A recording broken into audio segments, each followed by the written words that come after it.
Hey folks, this is Bailey from Dank Wargaming. Hey, this is Heath with Team Table Hawaii. And welcome to the Path to Redemption, the Warhammer 40,000 Dark Angels podcast, where our aim is to provide Dark Angels players with the tactical and hobby skills that they need in order to enjoy this wonderful hobby of ours. Now, unfortunately, in this month's episode, Heath and I are recording during the week because we both have a very packed con schedule, which is very exciting for the both of us and will provide some interesting content going forward. But this also means that our normal Sunday night recording is impossible if we were going to get something in March. So we're going to have to do our best to be brief tonight because it is very late for me and Heath's had a very long day as well. I'm just going to hold you right there. Scroll that. None of it's important. The lion's back, y'all. Yeah. He's back. Exactly. I'm going to say you're going to have to bleep this. Y'all done fucked around. It's time to find out. The lion is here. The lion is here to wreck your house. Oh, there it is. There it is. The lion is no longer sleeping. We got to rewrite that song. We got to go get those guys and have them rewrite it because it is not happening. It is time, y'all. It's going down. All right. So we do have some new releases. And also the lion. Yes, but this is going to be the thing. Like I'm going to stop talking, and at the end of the time I stop talking, he's just going to say the lion. That's I genuinely squeed a little bit when they did the reveal on the stream. I made a squee noise.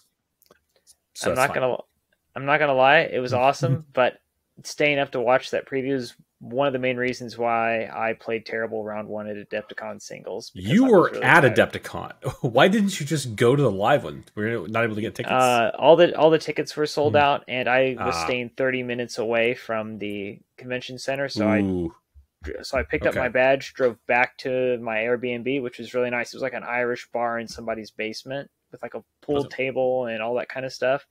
Well, that doesn't sound bad. And I was watching it on my phone, but yeah, I made some dumb, silly mistakes the next day. But that's all right.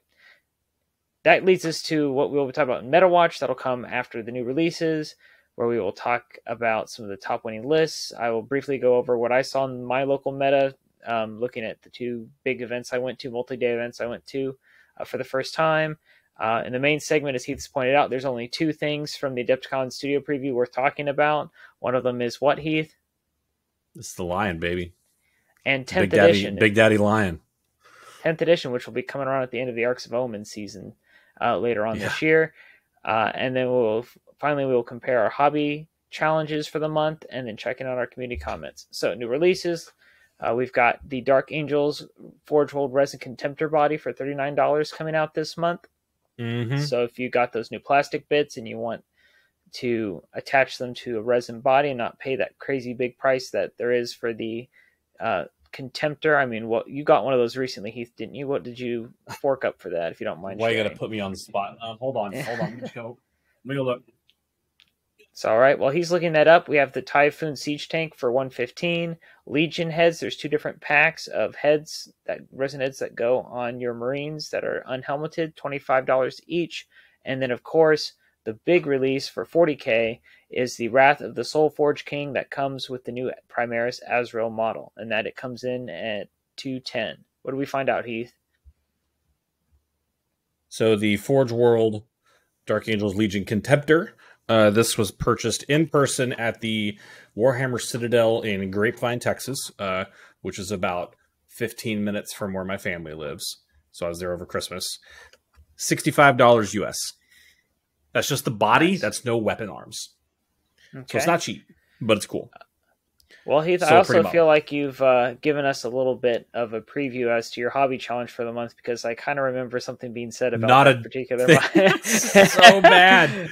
So bad. Oh, no. It was, I did poorly. I did not. Yeah.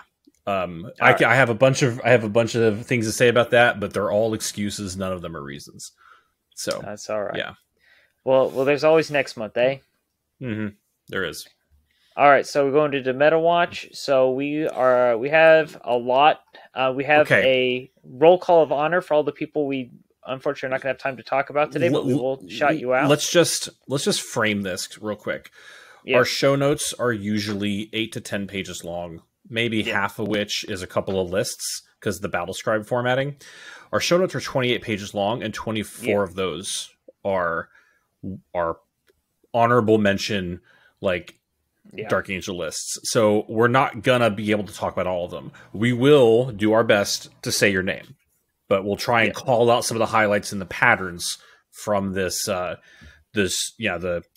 First Legion is clearly motivated because they got to put on a good show because their daddy's back. Well, and also at the same time too, something to think about is they had already previously mentioned in a Warhammer community article that after Adepticon they were going to do a balanced data slate. So a lot of these lists, because of how similar they are and how good they've been, will probably not matter going forward once that data slate drops. Yeah. So as of 4 p.m. Hawaiian Standard Time, March 28th, no balance adjustment has dropped.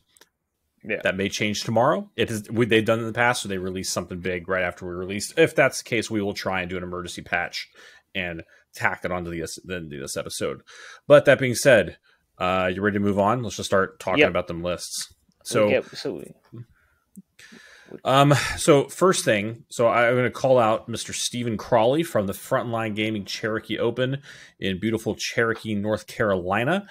A 257-player 9-round super major put on by the Granddaddy organization, the OG. Stephen Crawley took his Deathwing list and took first place.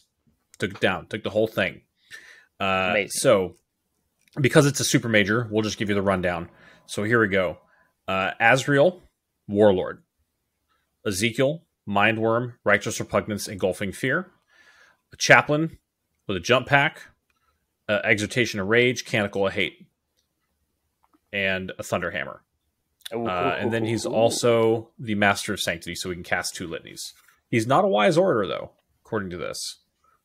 Okay. So, yeah, there you go. And then he has a Talon Master as his 4th Arc Civilian HQ. The Talon Master has an Arbiter's Gaze. So, classic. Troops, he has 1 Infiltrator Squad. So this is not technically a pure Deathwing list. So he doesn't get the bonuses for that. But 1 squad of Infiltrators is a great splash into a Deathwing list. I think we've talked about that in the past.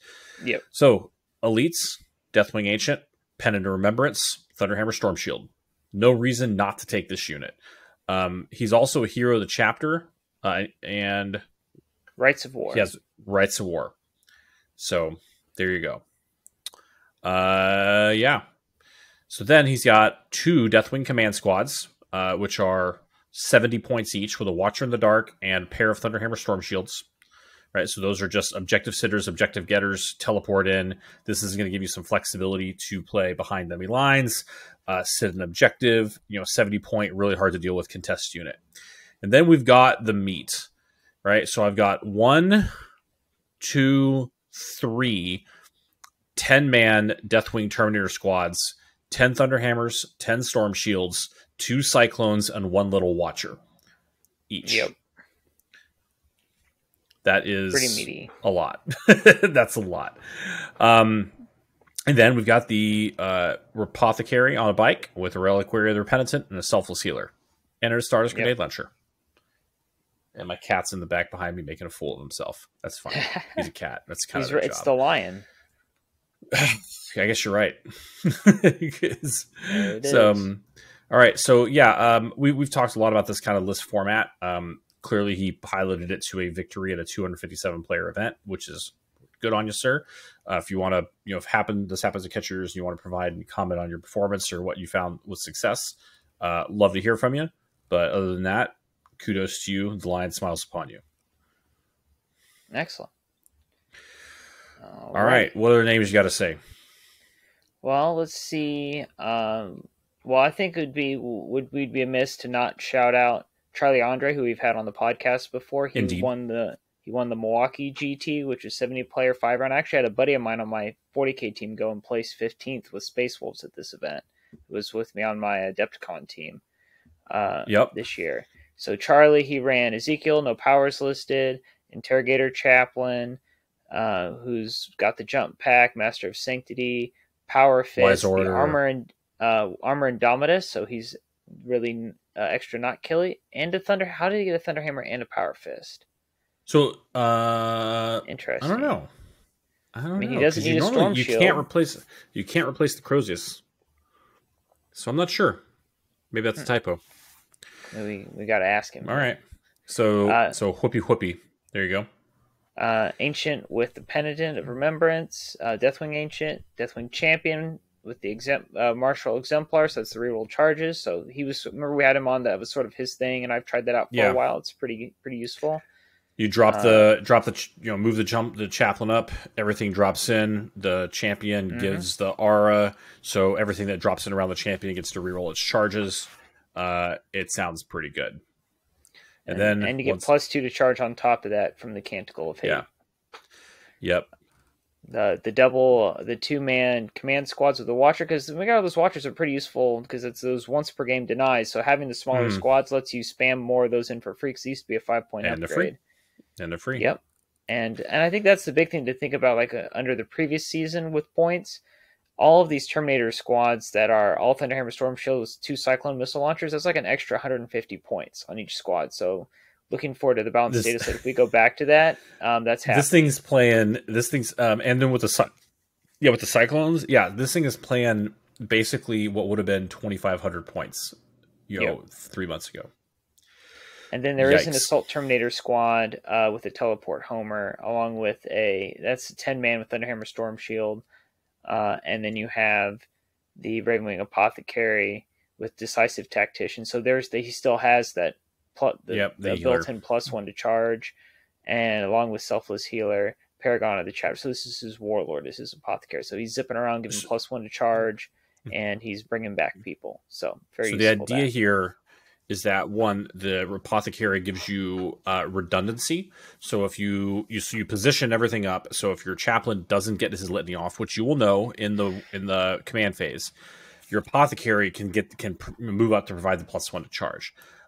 Also, this guy has 10 more Terminators, right? Charlie put a 10-man squad of Assault Terminators in on top of the 1, 2, 3 Deathwing Terminator squads. So he paid for that compared to everybody else. He doesn't have Azrael, and he doesn't have a Talon Master. Yeah. Right. So it's a thick list.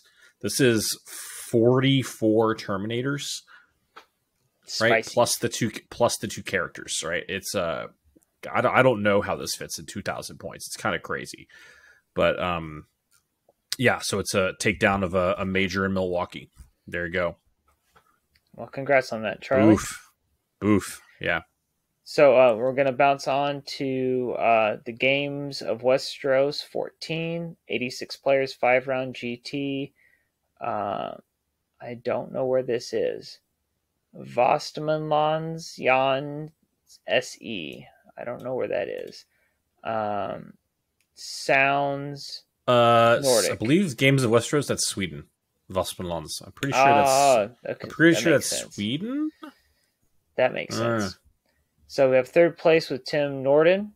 And he had Arcs of Omen, Compulsory Type Fast Attacks. We have Primaris Chaplain on Bike with Catechism of Fire, Recitation of Focus. So he's got +1 to wound and shooting a close enemy target, and +1 to hit. Yep. Master of Sanctity and Wise Order. Talon Master Barebones. Talon Master with Arbiter's Gaze. Ravenwing Apothecary with the Reliquary and Selfless Healer. You missed Samael. Samael's in there. All right, there we go. There's some meat there. Let's see, 1, 2, 3, 4, 5, 6, 7, 8, 9 Black Knights. Okay. 9 Black Knights. Oh, I guess I should just do the math at 30 points each. It's 270. So 18 Black Knights. And then he's got 9 multi-melta bikes. Bare bones squad of bikes, but they all have melta guns or multi-melta or a combi melta on the sergeant. So 3 meltas in that squad. 2 outrider squads as well. So you've got a lot of screen clear, which if you're playing into a lot of NIDs, like I did at Adepticon, you might see these big 30-man gaunt blobs, and nothing will pick that up faster than 2 squads of outriders shooting and charging with a bazillion attacks turn 1. That will definitely put into that. I'm going to give props here because this, out of all the lists we've got today, this is the only one that's a pure Ravenwing. Yeah. Right? So that is, he's got 2 9-man Black Knight blobs, which can maybe, if you're real careful, kind of do the function of Deathwing blob, but they really can't. Let's not like they don't have the damage output. They don't have the resiliency. All they have is speed, and you need to feed these guys a lot of command points to make him work. He starts the game with 2, so yeah. Also, once again, 2 Outrider squads. Like we don't see those very often, but he's paying 105 points, guys. I think Outriders are a steal at 105 points. They're just outcompeted by everything else in the Dark Angels Codex. Because Talon Masters are fantastic, Meltabikes are fantastic, and Deathwing Terminators are whatever an order of magnitude above fantastic is. But at 105 points, that unit is great. They have like 19 attacks on the charge. Yeah, it's something ridiculous. And you can transhuman them, and they have an invul save because they're Ravenwing. So anyway, props to you, good sir, Tim Norden, from the great nation of Sweden. Did you want to? Was this on the list of things we were going to look at? Which one's that? The MidCon list. Yeah, let's talk about it. That's fine. So this one is interesting because it is kind of I think it's characteristic of a mix that leans more towards Ravenwing. So this is Mr. Heinrich Davison from Viborg, Denmark. If I was assuming that's the country code DK. Right, 74-player 5-rounder, second place, undefeated. Right, so he has a apothecary on a bike. So he has a warlord trait. It doesn't list what the warlord trait is. I'm gonna assume it's selfless healer. Wait, hold on. It's not, because he's only a 90-point apothecary. Rights of War. Does it say Rights of War on there? Oh, yep, I missed it. There you go. You are correct. All right, so then 2 Talon Masters and Samael. So then he's got 2 Infiltrator squads with Helix Gauntlets, and they're 5-man squads each.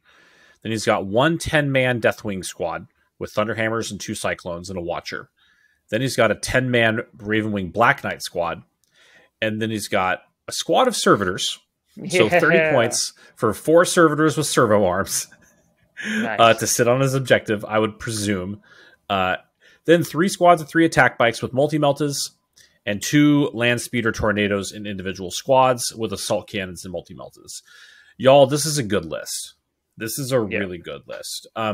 You're going to need some practice to play it, because as we've memed on this show before, Black Knight blobs are not easy to manage.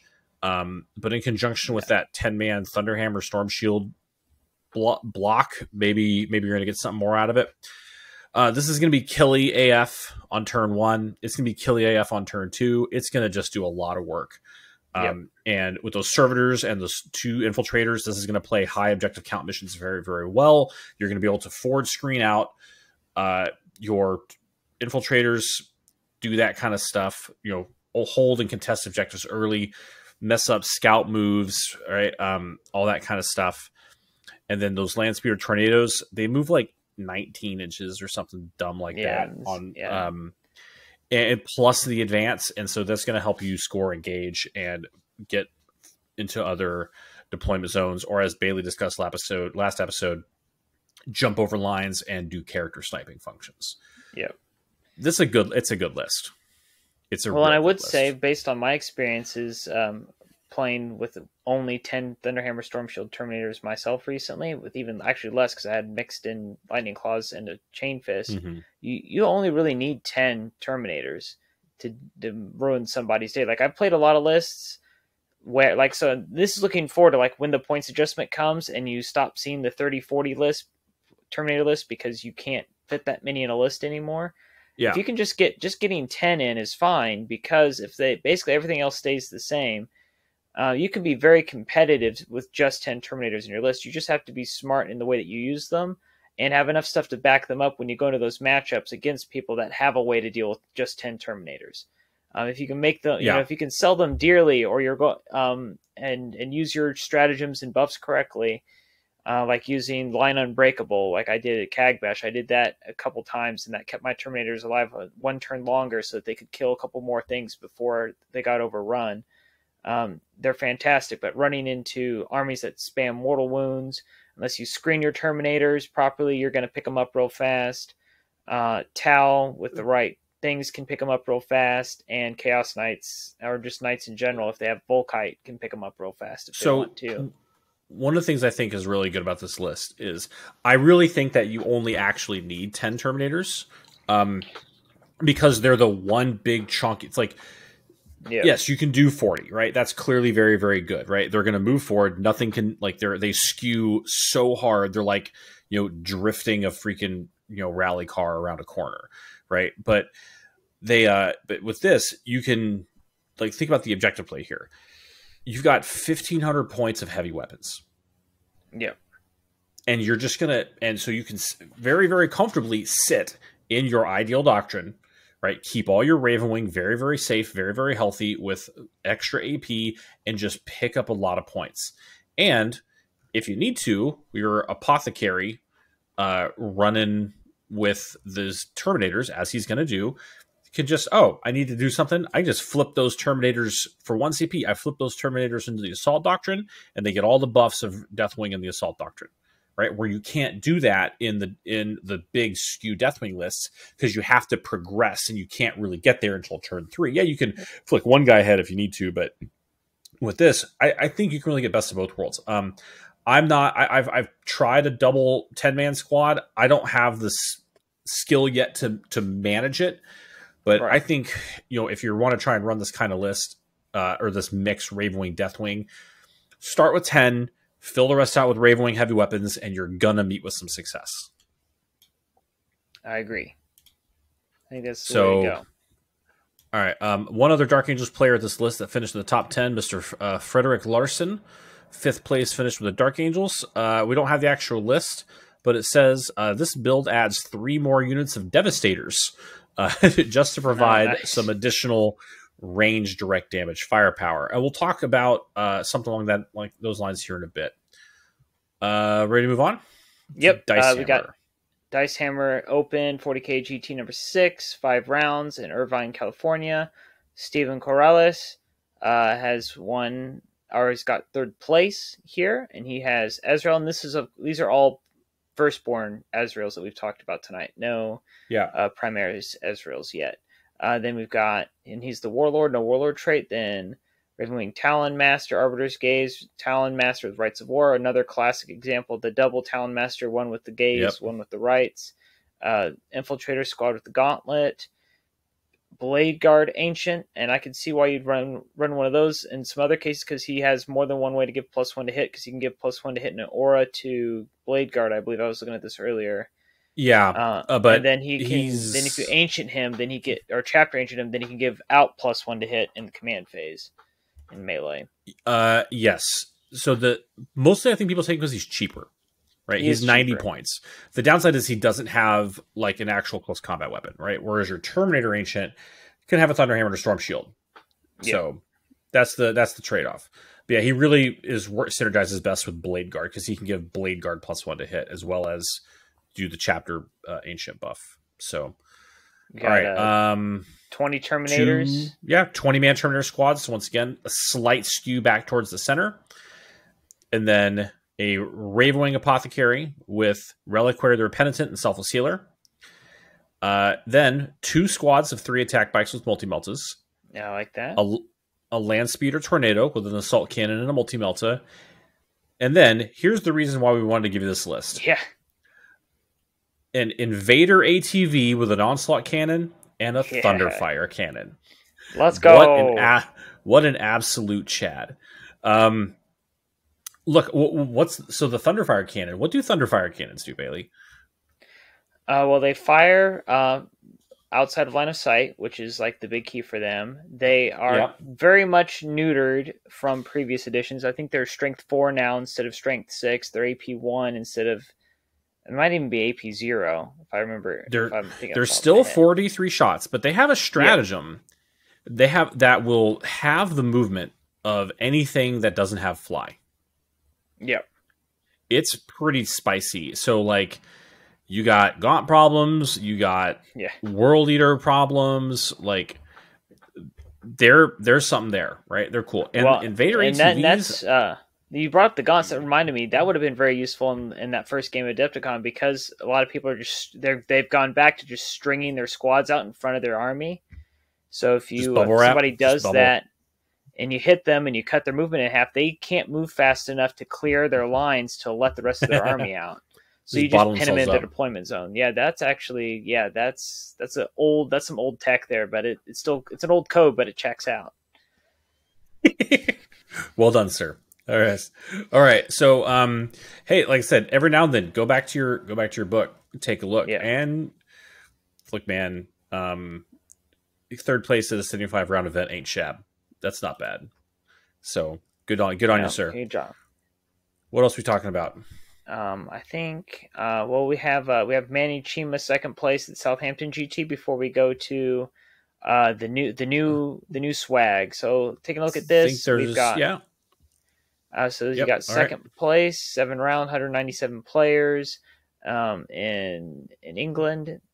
Let's see here, we've got Lazarus, we've got Talon Master with Rights of War, Decisive Tactician is the Warlord and Paragon of the Chapter. We've got Talon Master Arbiter's Gaze, Blade Guard Ancient, Steadfast Example, Pendant of Remembrance. He's the Chapter Ancient, so he's got him the Warlord trait and the Relic. Raving Apothecary with the Reliquary of the Repentant, not upgraded at all. He's just the 90.1. He has Plasma. He's there for the Feeling of Pain. I think he's there for the Feeling of Pain mostly. Yeah. And then just Suicide Bombing with the Reliquary of the Repentant at some point. Then you've got the classic 10-man Thunderhammer Storm Shield Cyclone Missile Launcher squads once, twice, and then a 5-man squad to go with that. So he's got 25 Terminators. Then we've got 9 Melta-Bikes, and then 2 Bare Bones Land Speeders with Melt. I melted 60 points each. Yeah, these aren't Tornado Land Speeders. These are just Land Speeders because they're 60 points. So he was able to fit 2 of those in, right? And he's 5 points under at 1995. Let's talk about the Lazarus tech piece here. So Lazarus is something I think we see show up a lot in the really, really high-end lists. And I think, so the reason why is because what makes Lazarus different is he has a 5-up aura of Feeling the Pain against mortal wounds. And he personally has a 4-up Feeling the Pain against mortal wounds, fights on death, and has a sword that's cool against psychers. So when you're teching and you're thinking you're going to go all the way and you know that your list, which this list is vulnerable to mortal wounds, Lazarus is the piece you bring in to shore up that weakness. So this is a specific anti-Nid / anti-Thousand Sun. Yeah. Honestly, anti-Imperial Knight matchup. Because Imperial Knights surprise you and they can put out a crap ton of mortal wounds.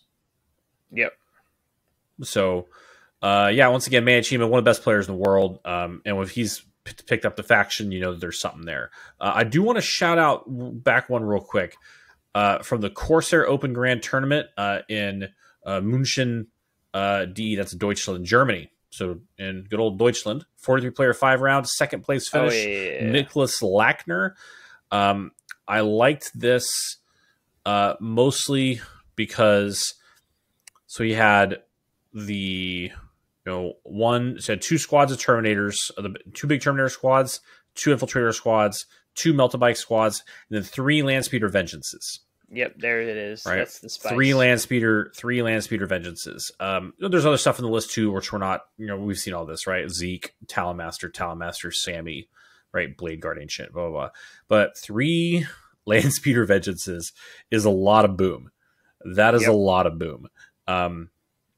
And honestly, if you think about it, this list is really hard to score points against, right? You've got 6 characters.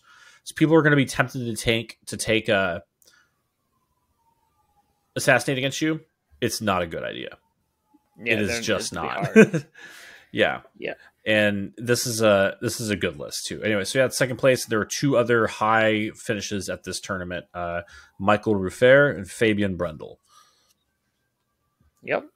All right. And then I think from what we saw as we're scrolling through here, the one other list that we really wanted to look at. I wanted to look at one of them was from the Kelpie Crusade GT. 32-player GT in Scotland. His cousin Innes Wilson played Dark Angels and won. And one of the reasons I like this list was, or I wanted to talk about this, is because I follow him on Twitter. We kind of interact every so often on Twitter. He's listens to the podcast every so often because I've talked to him about it. He used to read my blog. Good day, sir. And he was tweeting about playing this list and how much of just a complete mind cooker it was, and how he was very glad when it was all said and done that he didn't have to play this list anymore. Please elaborate. So, like, it takes a lot of mental bandwidth to run this, or okay, that seemed to be the gist I was getting. He's like, this takes a lot to play, and this is something we've heard like from Charlie Andre that's played this multiple Terminator list before. That it takes some skill to know how to play this list. It takes time, practice with smaller amounts of Terminators and slowly work your way up to more and more Terminators. And Innes seemed to go in. I can attest that. Like I said, I usually play with a brick of 10, and I played a game against my buddy with Necrons a couple weeks ago that I said I wanted to, like, hey, I want to see if I can move up to 20. And it is a big step up. Like 330 points is a lot of shooting to convert into, something that's not mobile. And so you really, and it is, once again, having Cyclones on them is a big help because they can do some shooting, not great amounts of shooting. It's something. But man, like having 30 of them is just like, look, this is the only thing I have to solve my problems. And I can imagine running into some hard counters that are really, really fast and could just output. Like World Eaters would probably be a pretty tough matchup because World Eaters can just eat you. They don't matter if you're about your inner circle. They just put out enough damage to eat you. You charge them, don't care. They pop a 1 CP stratagem, they fight on death. Right? They'll interrupt and fight on death. Right? And it doesn't matter. Right? And Angron literally does not care. He kills everything. So, But, well, listen, Innes, if you want to talk about it, please feel free to reach out. Once again, 10th edition is right around the corner. A lot of the stuff is probably going to be invalidated. Just try not spending a huge amount of time on it. But yeah. Hey, let me give one other list a shout out real quick. Yeah. This one right over yonder. This is from an 84 player 7-round major in Pepino, España. So in the Iberian Open Talavera. Oh yeah. Mr. Borja got 4th place with a Dark Angel list titled Dwayne Johnson. That's it. That's the whole reason I wanted to talk about it. Yeah, it's pretty funny. Anyway, since we're here, Azrael, Talon Master, Rights of War, and Harbinger's Gaze, Samael, 10 infiltrators. 1 squad of 10 infiltrators, which you can combat squad up. Blade Guard Ancient, Pennant, 1, 2 squads of Terminators, 330 points, so you know what's in them.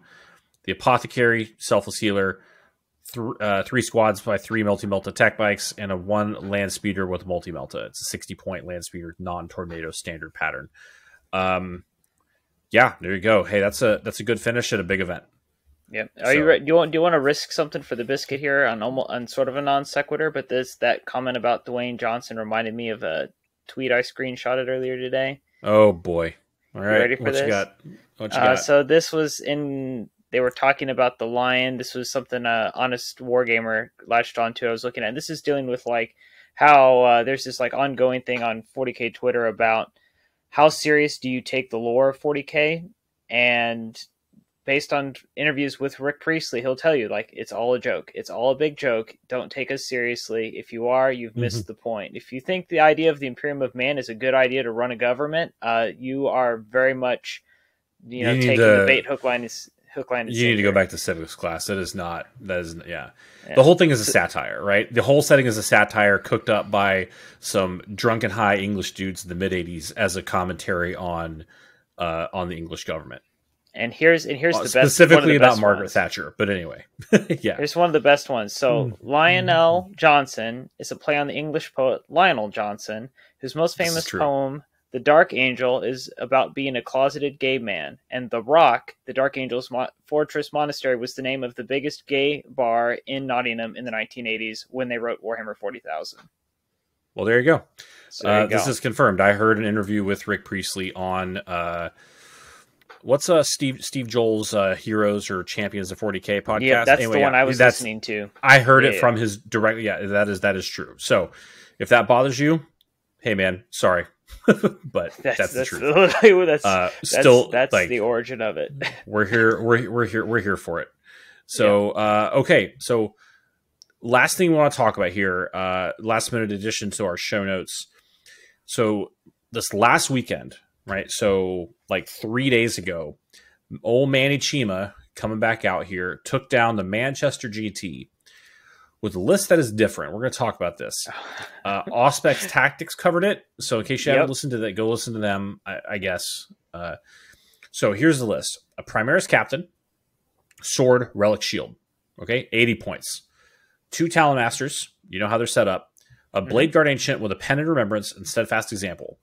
Then 2 by 10 Deathwing Terminators, Thunderhammers, Storm Shield, Cyclones. Okay. Fast attacks. 2 non-tornado pattern land speeders with multi-meltas. Heavy support. Here it is. 1 10-man Desolation Squad with super crack rockets and a Vengor launcher on the Sergeant. Next heavy support, 1 5-man Desolation Squad with Vengor launcher and super crack. Another 5-man Desolation Squad with a Vengor launcher and super crack. So 20 of these little boys. Oh, you do have some. Yeah. There was a store. I was in upstate New York a couple weeks ago for work, and they had a store with 50% off, and I bought a box. So yeah. Anyway. Oh, that's that's gonna remind me of that you have those when we get to the hobby challenge for next month. Yeah, that works out. So anyway, we all, once again, if you're familiar with Manny Chima, he was kind of rose to international 40K fame by running this just ridiculous Imperial Fist list at the end of 8th edition when the Space Marines were, the 2 kaiju punching each other in the face. And the thing didn't need to see you to shoot you. It was all Imperial Fists. Everything was in direct fire. Everything, like, he would tabled everything on turn 2. It was basically unstoppable, except by other Space Marines doing the Brohammer Chaplain list. But so look, Manny went out, picked up 20 of these little dudes for this idea and took down a giant freaking tournament with them. So I'm going to see what happens. I'm going to try and see if I can get the other 9 of these little duders painted tonight and try and play them tomorrow. Or not painted, absolutely not. And I think one of the other I'm going to put them together. So yeah. Well, one of the things in that thing that I don't know if they listed in his list, but they brought in that Auspex thing, is that one of those Vengor launchers is master crafted using the Sergeant marked for command ability. So it's damage 3 instead of damage 2. So that's a good opportunity. Let's chat about it real quick. So what do Desolation Marines do? And why do you need to care? So here's their stat line, right? From the Agastus rulebook. So it's a standard Primaris Marine body, right? 6-inch move, 2 wounds, 2 attacks, blah, blah, blah. So they all come with what's called a Castellan launcher. The Castellan launcher is 36-inch range, heavy D3, strength 4, AP 1, damage 1, blast, indirect fire. So every single one has that. Then, additionally, you can choose to give each one a super crack or a super frag, right? The super frag they're both 48 inch, right? So 4 feet, heavy D3 plus 3 shots, strength 4, AP -1, 1 damage blast, or for the super crack, 48-inch range, heavy 1, strength 8, AP 3, D3 plus 3 damage. So you trade off the flexibility of the Firstborn Devastators being able to pick which missile they fire by dedicating to 1. But instead of a D6 shot, it's D3 plus 3 shot, AP 1. So in Devastator Doctrine, it goes to AP 2. Or instead of being a AP 2 D6 damage missile, it's an AP 3 D3 plus 3 damage missile, which is real good, right? In Devastator Doctrine, this thing's AP 4 D3 plus 3 damage at 48 inches. That doesn't suck. So additionally, the Sergeant can replace that missile launcher with a Vengor, which is a 48-inch range, heavy D6, strength 6, AP 1, 2 damage, indirect fire. Okay. So once again, you can mastercraft it. So now you have a D6 shot, strength 6, AP 2, because you're going to be in the Devastator Doctrine, 3 damage indirect fire weapon. That is going to give real threat to 8-bound Terminators, right? Not Deathwing Terminators. They really don't give a crap. But I mean, like, honestly, if you're going to go play a tournament next weekend, you need to worry about Deathwing Terminators because they're freaking everywhere, apparently. But yeah, so that's the idea here, right? So he's got 3 of those sergeants with these Vengor launchers, one of which is mastercrafted. And then that's 20 of these Castellan launchers, right? Also, the Vengor launcher comes with the targeting optic. The targeting optic, each time the bearer makes a range attack with a heavy weapon, add +1 to the attack sit roll. So the sergeant gets +1 to hit. So you can move, he still hits on 3s. You're a Dark Angel, you don't move at all. You stand still. But if you indirect fire, now you're hitting on 2s, or you're still hitting on 2s in indirect fire with the sergeant. Because you can Dark Angel your way through the +1, or through the -1 for indirect fire, and then targeting optic back down to 2. That's pretty good. And all those castle launchers are still hitting on 3s because of Dark Angels. So it interacts real well. In addition, the Signum, the Sergeant has a Signum, which means that you can select one model in the unit and give them a 2-up ballistic skill. So your Sergeant's going to hit on 2s, and another model in the unit's also going to hit on 2s. That's very nice. That's pretty good. So no, I like that's pretty good. It's pretty good. I'm a fan. Right, so that means once again when you can move and shoot these guys, right, and hit on 2s with that Vengor launcher. Yep, because right, or you can stand still and 2 of them can hit on 2s, even in indirect fire. There's that stratagem for moving and shooting heavy weapons as if you hadn't moved, right? With Dark it's 2 CP. Space Marines. It's moving as if you hadn't moved at all. Or you act as if you'd remain stationary for the remainder of the phase. So it's cool because you can move, shoot, and even if you charge, right, you still get +1 to hit on the charge because you count as remaining stationary for the remainder of the turn. Yep. Which is spicy, right, when you do it with a unit of 10 Terminators. But so anyway, I think there's something there. They're obviously, they've shot to the top of the meta. Some of the best players in the world are bending their lists to take them. So maybe you should think about it. This Brutalis Dreadnought looks like he's going to slap as well. Heavy Intercessors, hey, they're cool. They're fine. They're a little expensive. They're fine. It's hard to make long-term recommendations with 10th edition around the way. So the best recommendation to make is this. Look, guys, I've been playing for 20 years. Every time an edition change comes up, don't worry about what's good. Buy what you think is cool. And it's going to make you paint it. It's going to motivate you to paint it. Yep. So that's the recommendation. All right. So with that, we're going to go to the roll call of honor real quick and give some honorable mentions to people that did well at tournaments, got into the Goonhammer articles that we review when we write this section of the podcast. So you get your shout out because we just don't have the time for everybody tonight, unfortunately. So we got Damian Ridgewell, Pascal Haberstroff, Nick Hertine, Alexander Tepe, Gregors Helich, Matthew Mansour, Joshua Hines, Sean Challenger Scottman, Kyle Mayers, Brody Atkinson, J.C. Barnum, Barnrun. Oh, it's too late for this. I should not have done this. But Jay, I know you've been on here before, so we're giving you another. I made sure to get you in here because we see you. James Hobbs, Johan Norman, Alexander Soyberg, Frederick Larson, James Ducunzo, David Lima, Chad Lapham, Nikolai Jorgensen, William Tesla. I feel like we've had that guy on here before. Oh, he's the guy that had a Helverin in his list. He got 11th in his tournament. He had a Helverin. It was all Ravenwing except for that, so I thought that was pretty cool. Yep. Thomas Powell, Jamie Beaton, Stephen Baroque, Marcos Cuervo, Salvador Pados Perez, Craig Mills, Ethan Holt, and Kieran French. All right.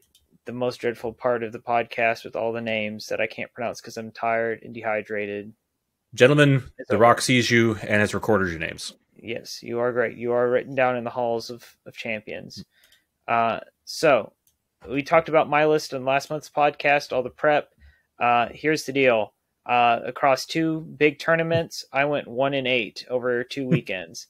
So secondary play still not strong for me, but what I can tell you, the suppressors, I actually handed my list to Thomas Ogden at Adepticon. He's like, I like everything but the suppressors, and then gave it back to me. So he liked at least the bare bones. The suppressors did work in certain matchups. Some matchups, they came up, they shot one thing. Like I played Tyranids round 1. I shot at his Gaunt squad once, and then all of a sudden, every Tyran effects on the board that could see them fired their really big die gun. The rupture cannon, Yeah, they started eating up my suppressors as fast as possible. So, I mean, I guess that was a turn where like my bikes or my Terminators didn't get hit, and my 90-point suppressor squad ate it. So, kind of a fair trade-off. But definitely going to move on from them and try something else for a bit on the next rendition of the list. From what I saw, I'll talk about some big things again with the new edition and balanced data slate coming out. I'm sure the meta will shift, but what I was looking at that was different, or that I saw a lot of, were big nids, like big bug nids, Carnifexes, the Tyranifexes, the Turvagon, big hordes of Gaunts, Gene Stealers, more Gaunts than Gene Stealers. Somebody brought Gargoyles because they're troops now. Interesting. I saw one Parasite where, like, if it wounds you with one of its weapons, you lose Obsec, and then you just you permanently have this injury for a while. That was kind of interesting, and it's really fast. The Parasitomortrex. Yeah. Yeah, I almost killed it with an Assault Intercessor squad. I got it down to 1 wound, and then it went off and turned my dudes into mush. Custodes, I saw tanks with like the Custodes tanks. I've seen them in the last 2 months. Some lists that have 2 to 3 squads of bikes. I've seen the Dreadnought lists, and then I've run into a couple at Cagbesh, specifically in my last game. This guy ran almost all infantry, except for he had 2 of the 3 manned jetpack guys. But basically, his list was 2 big 10-man blobs of his troop choices that sat in the middle of the board with Trajan. So that seems to be very popular right now. Other Marine lists are popular. Space Wolves are popular. One of the lists that top forward at that Manchester GT with Manny Chima that also ran Desolation Marines was Space Wolves, because Space Wolves had a stratagem that lets them ignore all modifiers and penalties to hit. Keen senses. It's a good one. So you'll probably see, along with more Dark Angels lists with Desolation squads, along with Iron Hands, which are also popular because of their chapter tactic. Space Wolves are also going to be there, and I played a lot of Space Wolves just in general because Wolfen are disgustingly good. They're fast. They fight on death. That's all you need. They fight on death. Yeah. Thunderhammers. Yeah. Fight into Thunderhammers. What else you can say? Yep. And they also give out buffs to units around them if there's other stuff near them. Plus, you have all the characters Space Wolves have, from Dreadnoughts and then to Logan Grimnar and his Santa Sleigh. So there's all sorts. And then I'm interested that, like, because I was losing, not everybody, only one person's going to win the tournament. Very few people, like at Adepticon, there was over 250 people or 230 people at the end of it all, and only 16 made it to day 2. So, if you're just going to go and you're playing, you're going to be in this mid-table. And both of my sort of mid to lower table experiences, I ran into pure chaos lists, demon lists. And so having a way, or at least in 1,000 subs lists, so having a way to deal with a Lord of Change is very important, because they can be toughness 8, they can be -1 to hit, -1 to wound. They can have a 3-up invuln against shooting, a 5-up invuln against melee. And they have Infernal Gateway, which is like the spell for killing the Deathwing Death Ball. They pick a unit, and everything within 3 inches of that unit takes D3 mortal wounds if it goes off. So the squad takes D3 mortal wounds, and then everything all within the 3 support inches characters. takes D3. Yeah. So watch really out gross. for that. So that's sort of my experience looking at those 2 big events and those 9 games from the games last month is... most important big question. Nids, Custodes, and whatnot. Yep. Did you have a good time at Adepticon? Oh, I had a fantastic time at Adepticon. 10 out of 10 would do again. Yeah. Oh, yeah. Oh yeah. I mean, losing 4 games is not fun. I didn't want to do the teams at first because I did it last year and kind of got frustrated with some of the rulings on how things were done and some of the confusing list building things. Did it this year. We went 3-2. And that definitely picked up my weekend, picked my head up, made me realize that I'm not completely trash at this game. What I do like about Adepticon Team Tournament is that it has a unique system for missions and scoring that's unique to them. They've been doing it for 20 years. And if you've played Warhammer 40,000 long enough, you'll recognize that you're playing basically older mission rules. Like they had a lot of end of game scoring with objectives in some of their missions. Some games they were progressive. There's one mission where the primary way to score is units in your opponent's deployment zone. So you have to play behind enemy lines. Like you don't have a choice. So it's kind of neat how that works out. Then they have the team scoring system. That's the 40-0 system. So it's sort of like World Team Championships where you play the game and then you figure out what the difference is. And then there's a unique scoring system for outside of that. So yes, Adepticon singles, 4 games in one day is rough, but you can do it, especially since they're the shorter rounds. At 2 hours, 45 minutes, and the player plays terrain. You just got to go and know what you want and just go. Yeah. So I definitely practice for it. You got to practice for that. Yeah, you got to practice for that. And at that point, like your physical health is a limiting factor, is a constraint. So you got to hydrate, eat good food, drink, drink good, good beverages, get a good night's sleep. Look, a lot of people don't. I think we said it before. A lot of people don't realize it, but thinking burns calories. Yeah. Right. And so, the brain is a very muscular organ. Right. So you will run into a calorie deficit, right? A nutrient deficit on game 3 or game 4 and have a rough time. So do your push-ups and eat your Wheaties if you're planning on going to an event like that and trying to be competitive. I generally don't play in singles tournaments when I go to events because I like to enjoy the con. Like I like to go get like painting lessons and that kind of stuff. And when you go to play in the champs, you're there for the there, right? And you will, for me, once again, for me, it's a 6-hour flight at a minimum to go anywhere, right? And so I don't want to come back from my vacation feeling like I need a vacation. Right. Maybe I'll be able to change that in the future, but that's kind of where I'm at on it. But I'm really excited. There were Hawaii people there. I met one. Really, the last guy that talked to me as I was walking out of the con saw those objective markers. You saw me. So Team Table Hawaii was at Adepticon.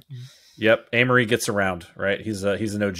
Throw that picture up in the show in the YouTube. Right, I'm sure. I'll have to. You'll probably have to reach out because I don't have the picture. He took it on his phone, so you might have to. Reach out to him to get that picture. I'll forward it to you. Yeah, I've got it. He sent it to me this morning. I'll forward it to you. All right. So look, I'm really excited. I want to go to Adepticon. I've been to LVO. I've been to Nova.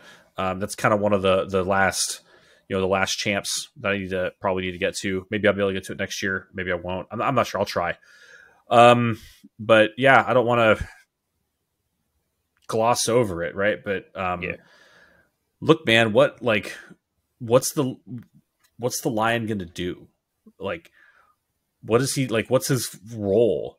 In the 41st millennium. That part of Adepticon. We're moving to the main segment. That's where I'm at. That's where my head's at. All right, let's go. Well, and this is the question that I have for a lot of people too. So at Adepticon, I was not in the room. The tickets were already sold. I was in line trying to get my badge when it started. Because here's the thing they don't tell you at Adepticon.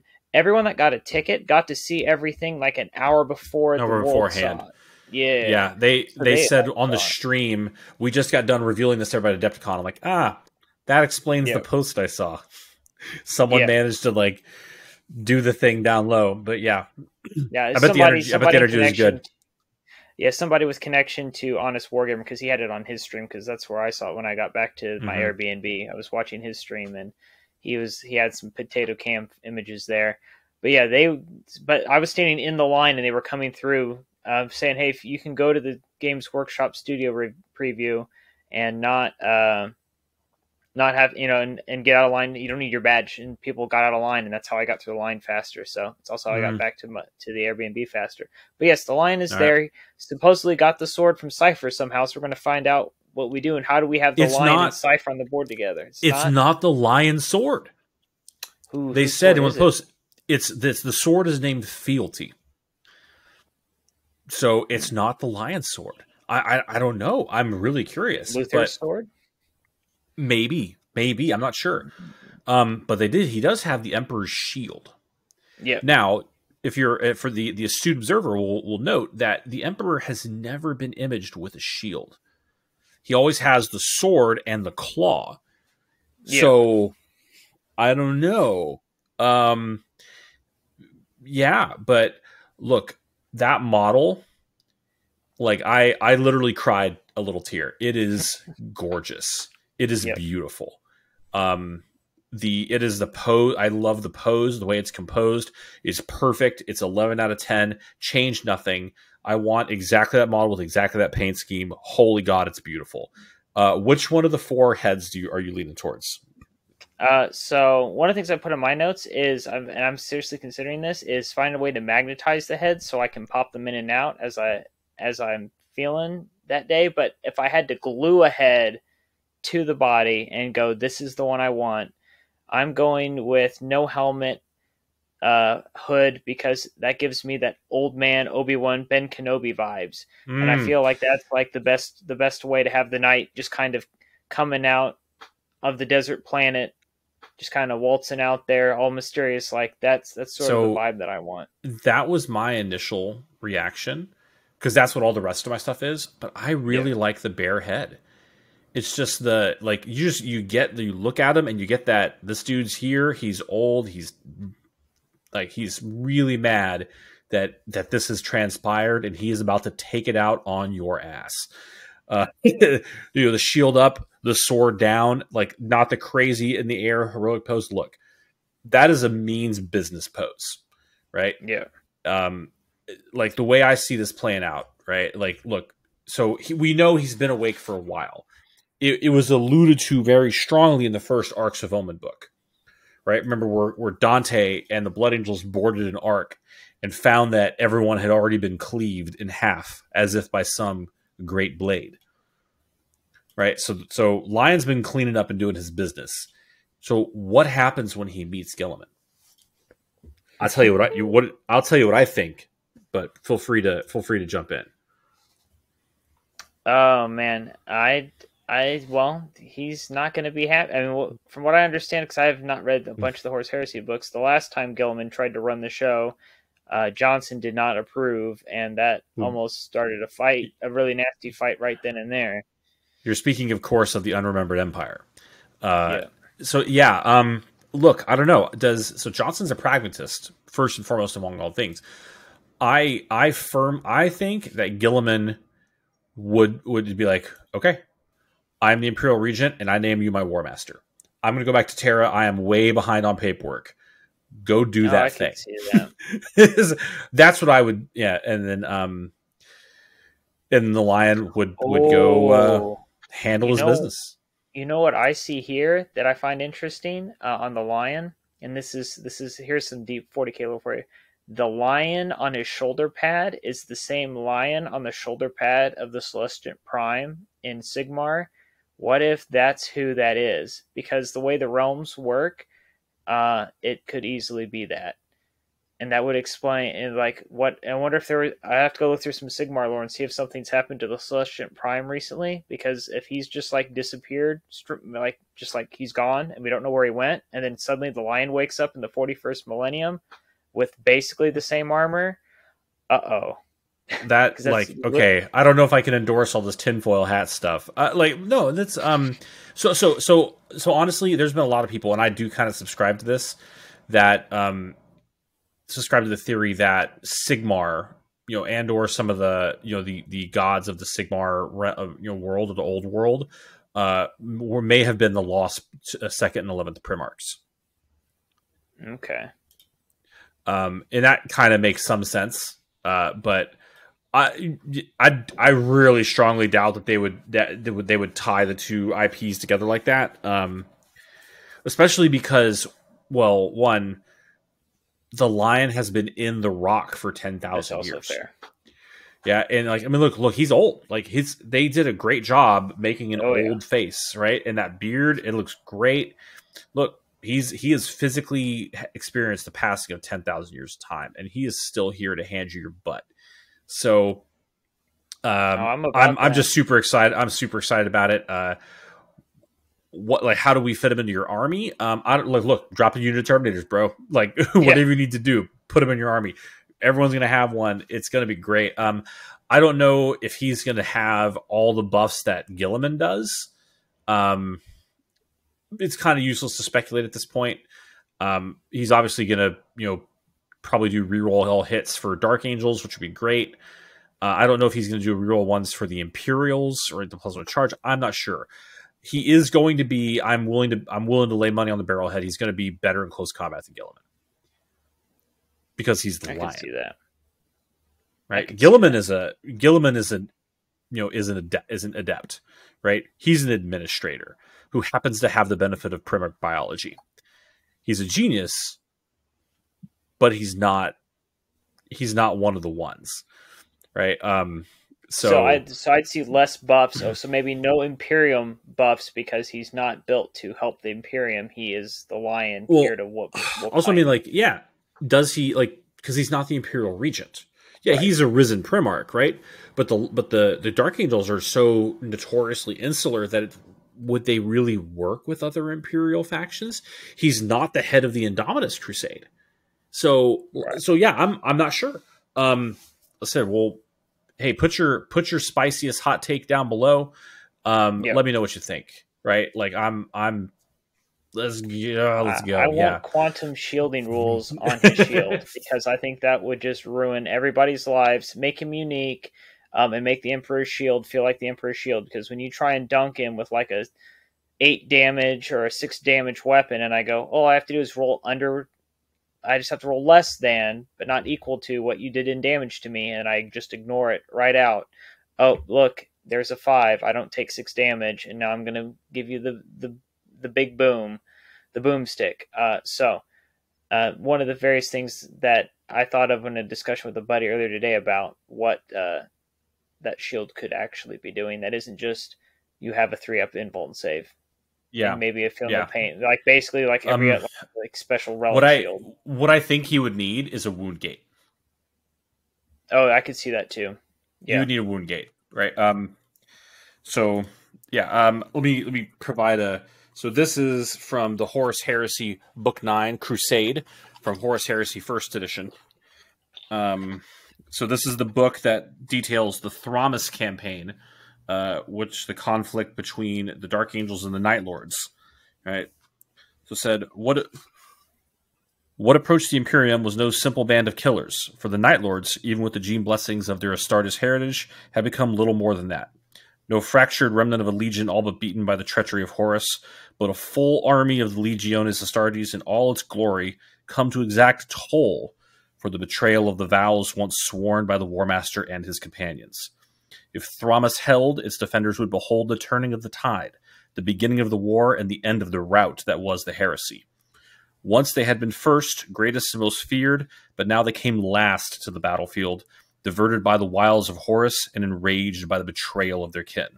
The lion made haste to properly greet his wayward brothers, and he who followed at his heels was death. Oh yeah, it's on, boys. It's coming. It's on now. And this is actually an interesting question that came up going at Adepticon talking about this. So one of this will kind of transition us from first reveal to second big reveal. 10th edition is coming, and so we're going to get the last Arcs of Omen book, The Lion, and we're going to have like 2 or 3 months, probably less than that now thinking about it, to play with our Lion in 9th edition before everything gets changed massively going into 10th based on what the rumors were.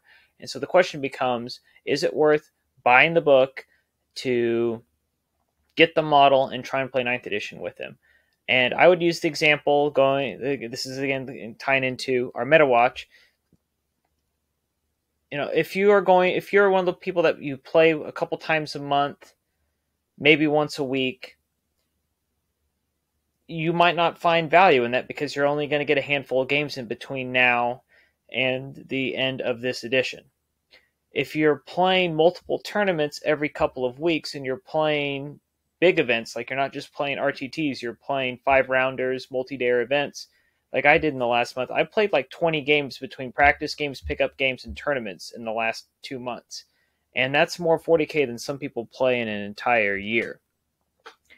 And if you're playing at that rate and you have this book for a month or two, then I would argue that it's worth it, because you're getting maybe 20 to 40 games of Warhammer in with that model and that rule book and his current rules that are come out before you even get to 10th edition. And that is like almost an entire season, ITC season worth of games. Like if you're playing at that rate, if you're playing a couple games a week and you're playing tournaments on top of that, because I know some people who do that, yeah, totally worth it. It's an old wrestling proverb.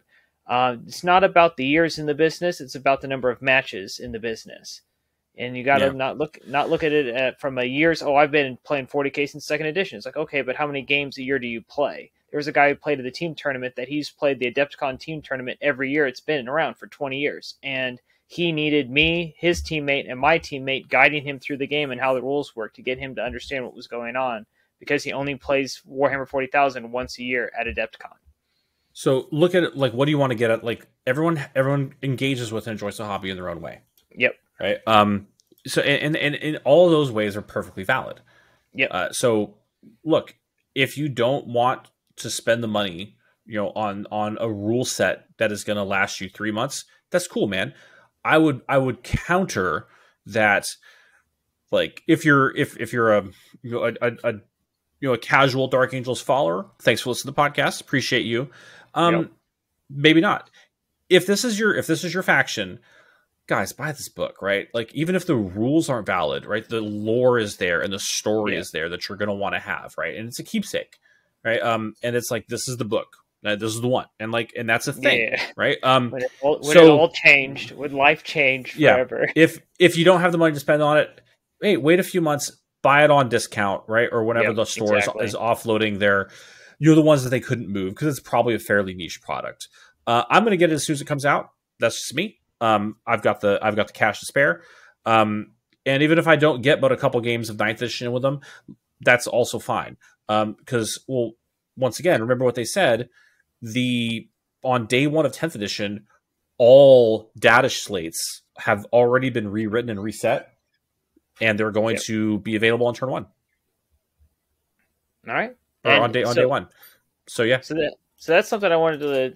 So moving into that 10th edition discussion, yes, there are a lot of things people have been asking for a long time, and a lot of sort of placating the masses on the I just bought my new codex. What, like World Eaters players and whatnot. What is this madness? At this point, and for those of you that are new to 40K, this has been going on since the beginning of 40K. You get your codex, you go to a new edition, and everything is a mess. Sometimes they would future-proof things. Like I remember there was a Necron's codex that came out, and it was bad in the current edition, but as soon as they went to the next edition, changed some keywords and some special rules and some key interactions, all of a sudden they were unstoppable. So sometimes things get future-proof like that. You don't see it till it's too late. Case in point, the World Eaters Codex. When the World Eaters Codex came out, everyone's like, "There's only 6 freaking there's only 6. There's only 6 stratagems in this book. There's 3 warlord traits." Everyone's like, "What the hell?" I'm like, there you go. Yep. And sure enough, as I said, they're trying to really, once again, make it, boil everything down so it's a single point of reference, which is a fair criticism. Not everyone's got the bandwidth to engage in multiple ways. I happen to be fortunate enough that my professional training has prepared me for that very successfully. But the idea is they're going to have all the rules on maybe a front and a back, right? 2 facing pages. That's your stratagems, that's your warlord traits, that's your relics, that's everything. And then every other rule that won't fit there has been exported to your data sheet. They said, for example, once again, as we said, there's no psychic phase. All the library and psychic powers are going to be on his data sheet. Yeah. Right. If you've played Sigmar, there's going to be. It sounds like there's going to be some pretty similar Sigmar-esque things. Like that's how a lot of spells in Sigmar are. There are additional spells, but there are most of the big spells tend to be already on your data sheet. That's the reason you're taking that character, is because the spell is there. Yeah. So, some more reactions. So look, the data sheet. We don't know a huge amount. They released a video a couple days ago. They gave some more. They said, look, all the data sheets have already been rewritten. This is index 40K, but it's not like baseline, right? Yeah. You're going to get that 6 stratagems, 3 warlord traits, 3 relics. You're going to get a simplified, but not simple. I don't know. We'll see how it goes. You're going to be able to play your army with full efficacy on day 1, which is a really cool. Look, we've been asking for free rules for a long time. Free rules, free points updates. Can't really ask for that. How are they going to move the codexes forward? Unknown at this time. Is the codex going to re-release it? You're going to revamp it? So they seem to say they're really trying to tighten up the basically the concept of a rule creep. Yeah. Is it going to be effective? We'll see. It's really hard to move the game and sell things without making people excited about it. And what makes people excited about it? Fancy new rules that do cool stuff.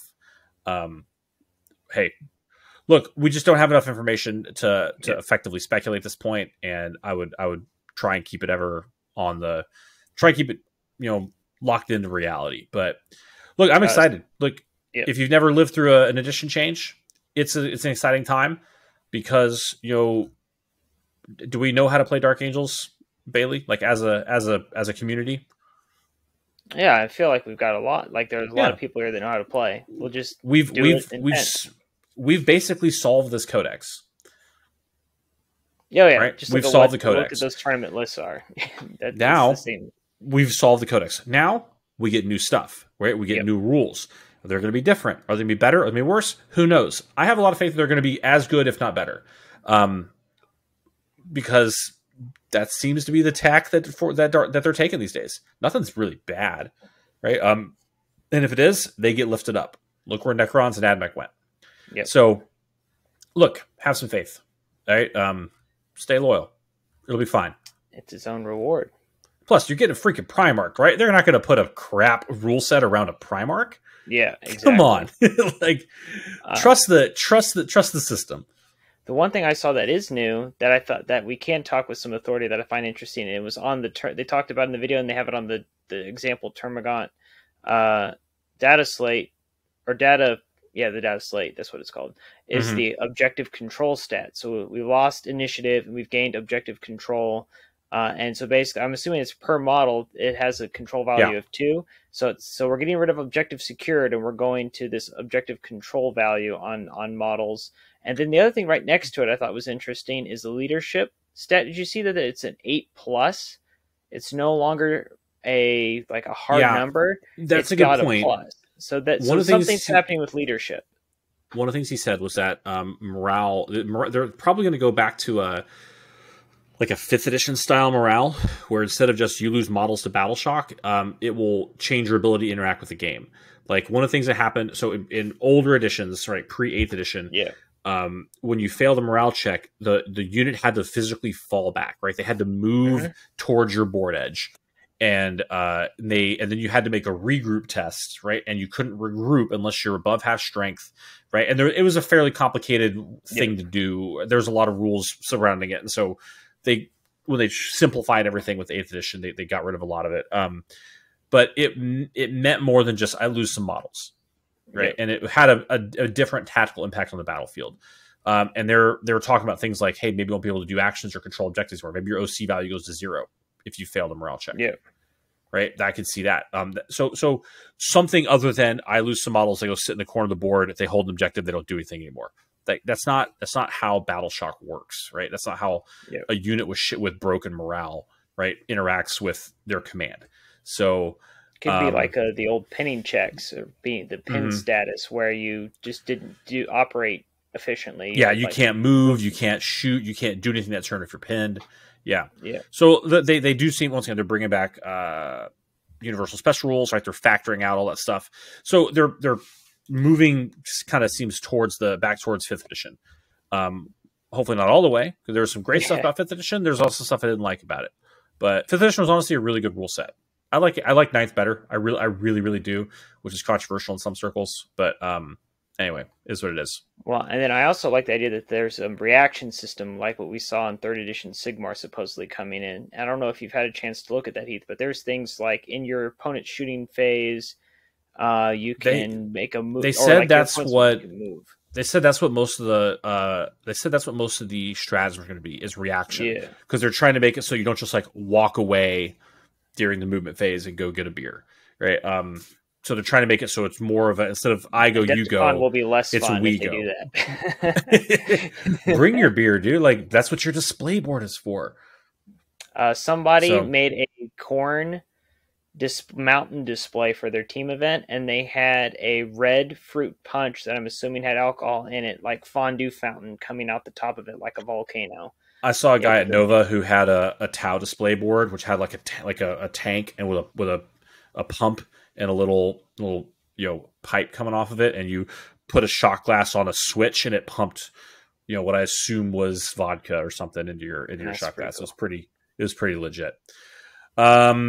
All right, you want to move on to the monthly challenge? Unfortunately, yes, but we just don't have the information on 10th to talk about it, other than it came out, it's exciting, and I think they are going to do... There's also some stuff they've said about terrain that I'm really excited for, like new terrain features, like we're going to get new models, and there's tiers, and they've already told us there's combat patrol tier, like where supposedly there's like another version of the game where things are balanced, where you just go buy the combat patrol box and you just play 40k that way.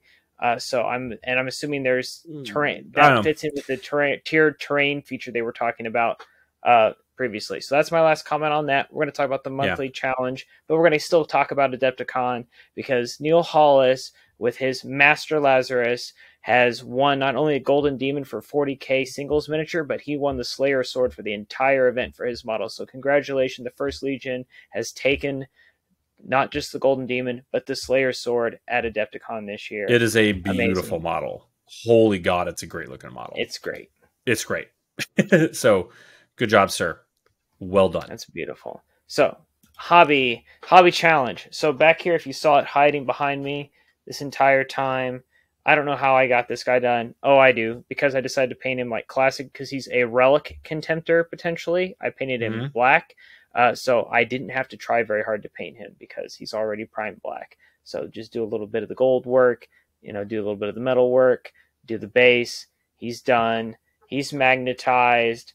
Nice. So I can swap out the arms. I'm doing the same thing with all the other dreadnoughts. I got a second contemptor I'm working on. I started painting on the Leviathan when I got home from Adepticon the other day, because I was just like, you know what, I got nothing else to do. I'm just going to keep hobbying. I still have this Spartan over here. I've accidentally scrubbed some of the detail off trying to take the primer off. I think I talked about that last month. He's just sitting over here chilling. Yeah. But that's what I got. I got my contemptor done, like as agreed. Heath, I think we know where this is going. I yield the floor to you, sir. I started trying to finish my Redemptor. Something went wrong with my airbrush, and it spat. It didn't come out as a spray. It spattered all over the model. I got really disheartened, and just didn't want to deal with it anymore. So I'll get around to it. I've got Monday off because I'm doing KawaiiCon demos all weekend, so maybe I'll try again then.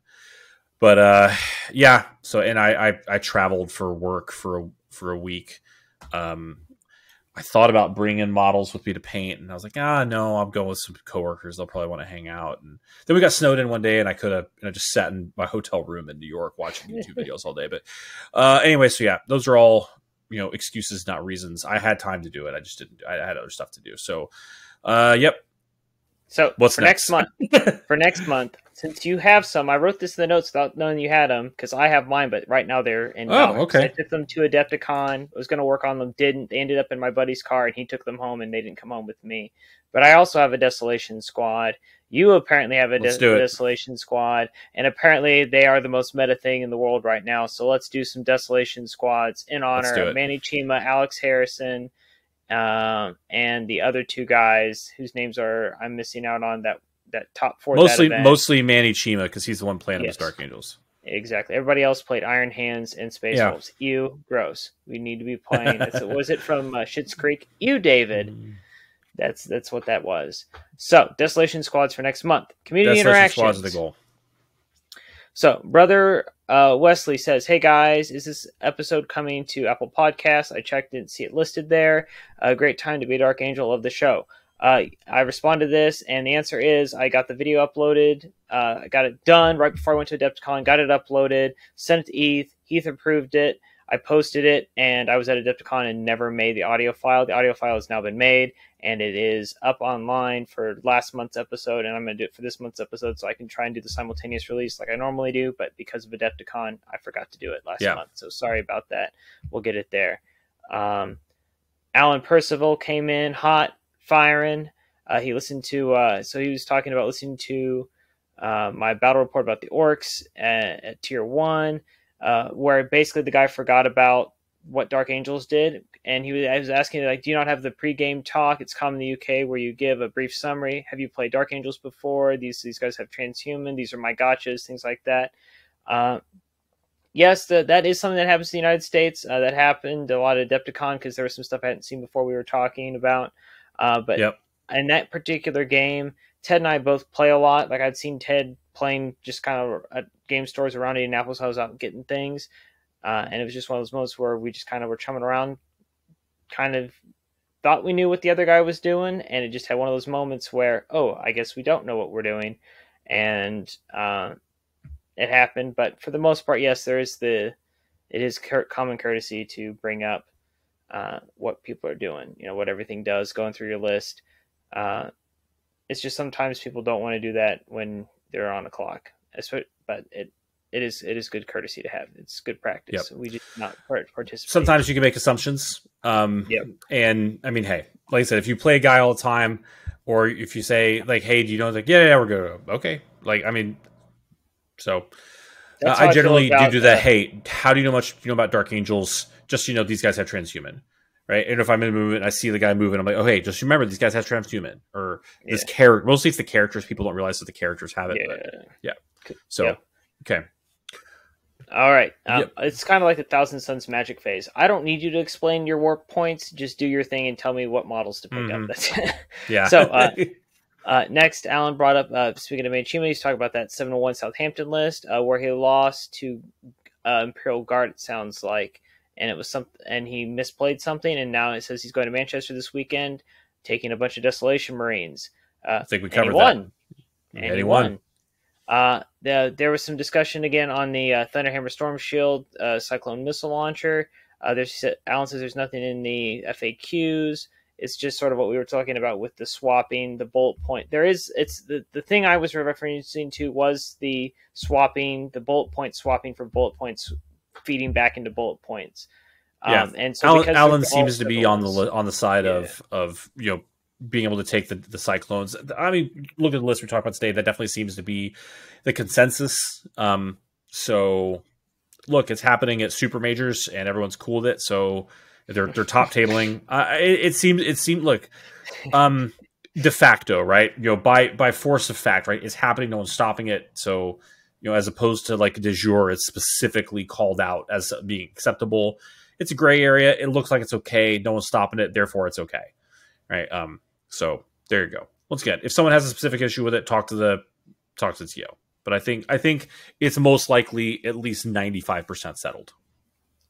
And then, of course, the best way to end a comment series string is with the final comment of my ever-prolific comments. Another really good episode. You guys really do take some of the off-wall lists, and it's really interesting to hear that perspective and hearing that detail of the games. And yes, don't worry about being wrong. I got Ezekiel's denial thing wrong, and I ref Super Majors, which let me watch some amazing games, including some of Manny's games. So, Alan, small world. We're the 6 degree thing, we're within a couple degrees of Manny here with Alan.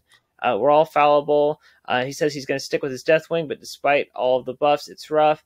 Did not do well at a recent GT, and he has his excuses, so we'll wonder what those are. We'll have to get Alan to talk about it. Mixed Wing are definitely the better choice currently, but it's not my style. See, and that's the best part about Dark Angels. There's distinct styles. Players have distinct styles, and it's all within the wheelhouse of Dark Angels. I'm sure there's going to be people that once the line comes out, they'll play a couple games and be like, bro, he's too many points, not worth it, and they will never put him on the board. And there will be people that are like, this is the best thing that's ever happened to me. I just put him in my list, put whatever else I want in there, and I win. Yeah, so like this is all going to be the style going forward. And yes, and always happy to come back on. Not long until the data slate, whatever, and the nerfs. And so yes, Alan has also come across that it's been 3 months. It's time for the data slate. Things are going to change massively, or potentially, they just or let not. it ride. or just let it ride Yeah. until 10th edition. Hey, just so you know, when I was in Warhammer World back in October, I played a game 2 tables down from Manny. He was there the same day. Yep. Amazing. So, all right. I think that kills it. All right. We're under an hour and a half, so we're doing good. Yeah, we knew we were on it today. We knew the assignment. Yep. So thank you all for listening to this month's episode of the Path to Redemption, the Warhammer 40,000 Dark Angels podcast. Our next episode will come out in May, and it'll be the April episode. So please subscribe, like, and comment below if you're watching us on YouTube, listening to us on your preferred podcasting service like Apple Podcasts. And last but not least, we'd like to thank Purple Planet for the use of their music. Until next time, I'm Bailey from Dank Wargaming. This is Heath Team Table War Hawaii. The lion is coming. Oh. And he who followed on his heels was named Death.